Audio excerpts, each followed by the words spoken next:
Raising kids takes constant adjustments. Every day and week and month, kids are changing rapidly and it can feel impossible to keep up, much less actually get ahead of the changes. We think like it's just a phase, right? It'll get easier, right? But what if we stopped thinking that those phases should be wished away or hurried through?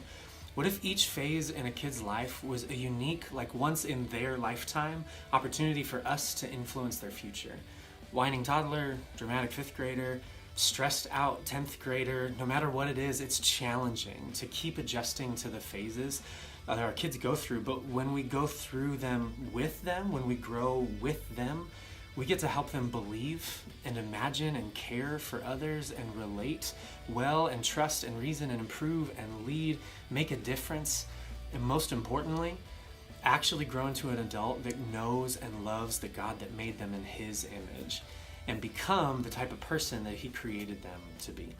Sometimes though, at any point on the journey, life can take unexpected turns and it can get us and our kids further off track than maybe we ever expected.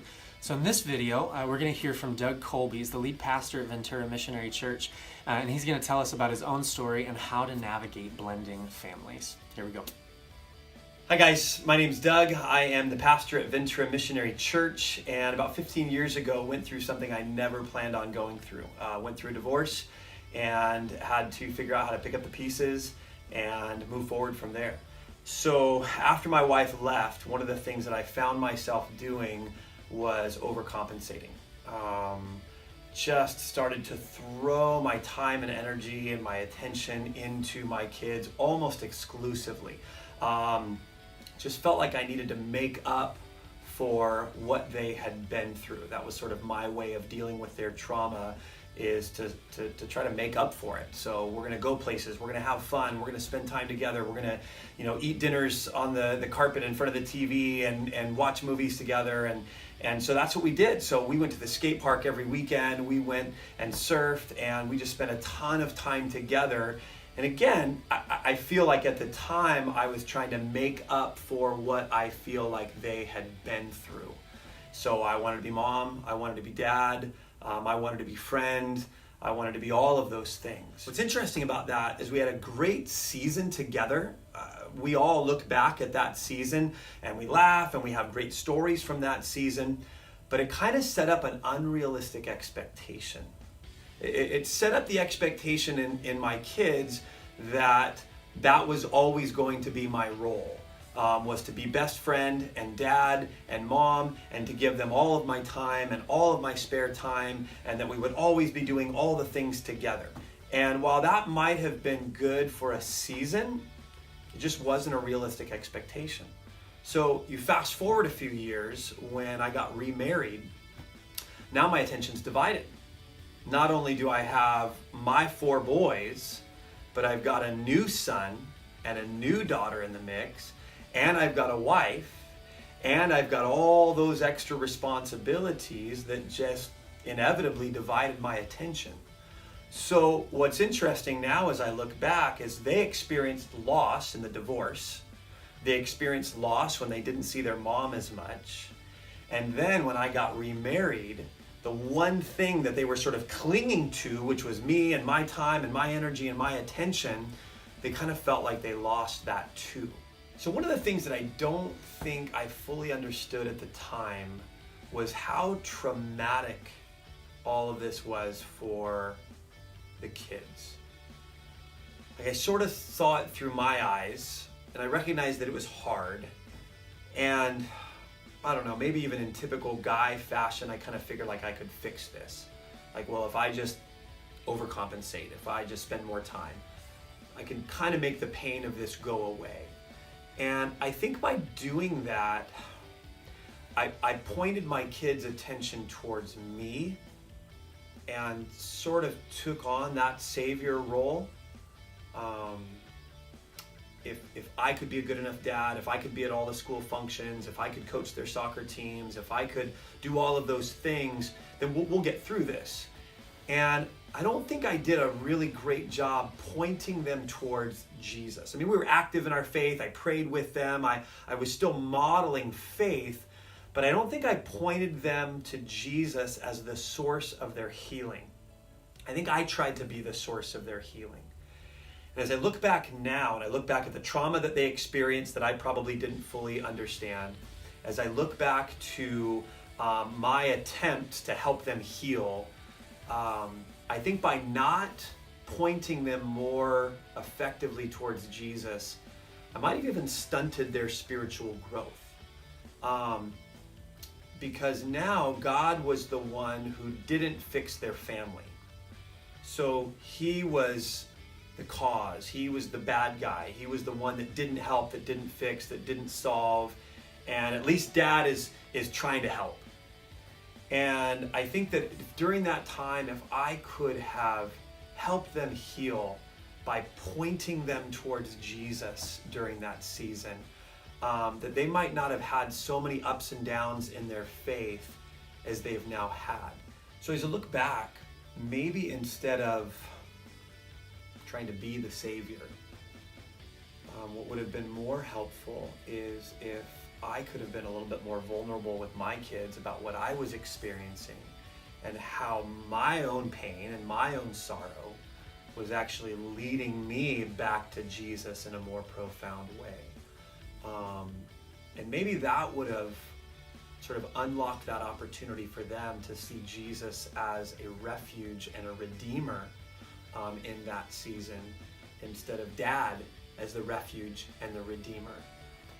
I think as we moved into the early and mid phase of actually blending our families together, and again, it was me bringing 4 boys into the family, and my wife bringing the youngest boy and the only girl into the family. So we're blending 8 of us together under one roof.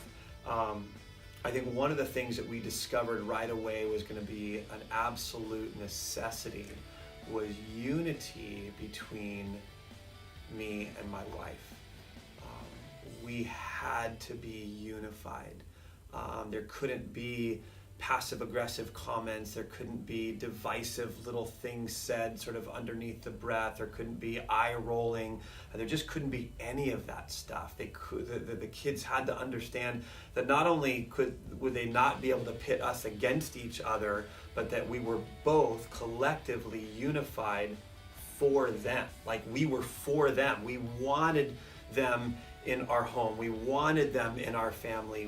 We wanted them as sons and a daughter. We were for them. We loved them. We liked them. We liked spending time with them.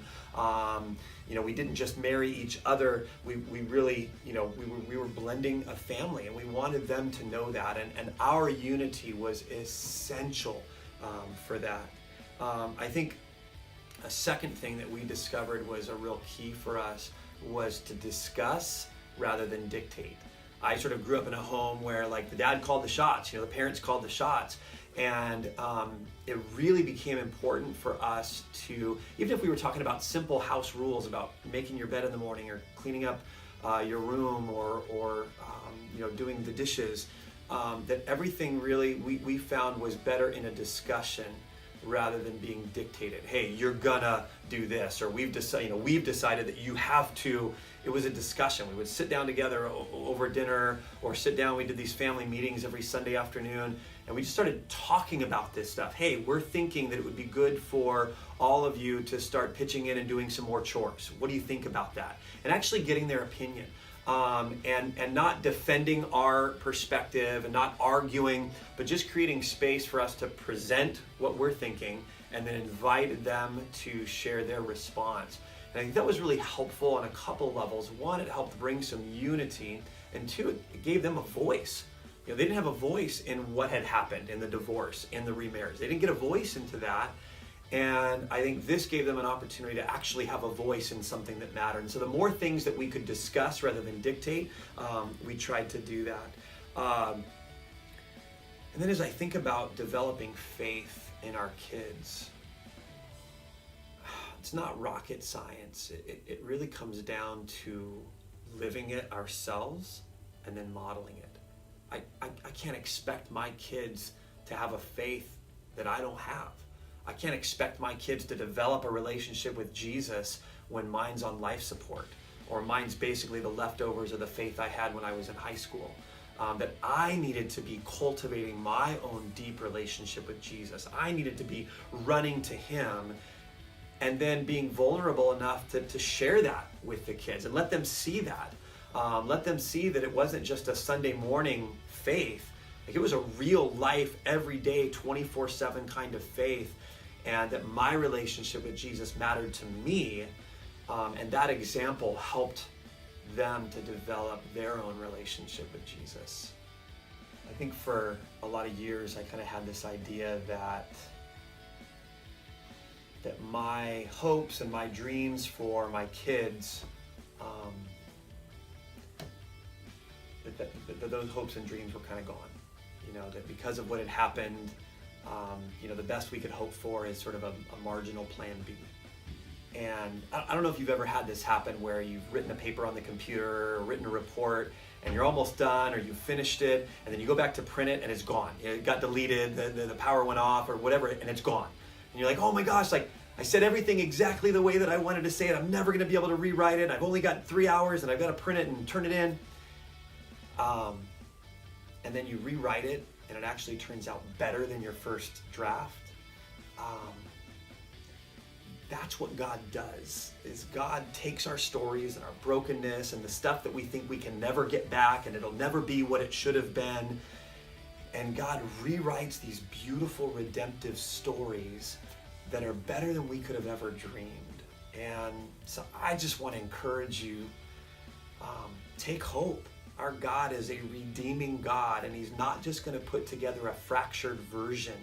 He's going to put together a beautiful version that is better than anything that we could have hoped or dreamed for.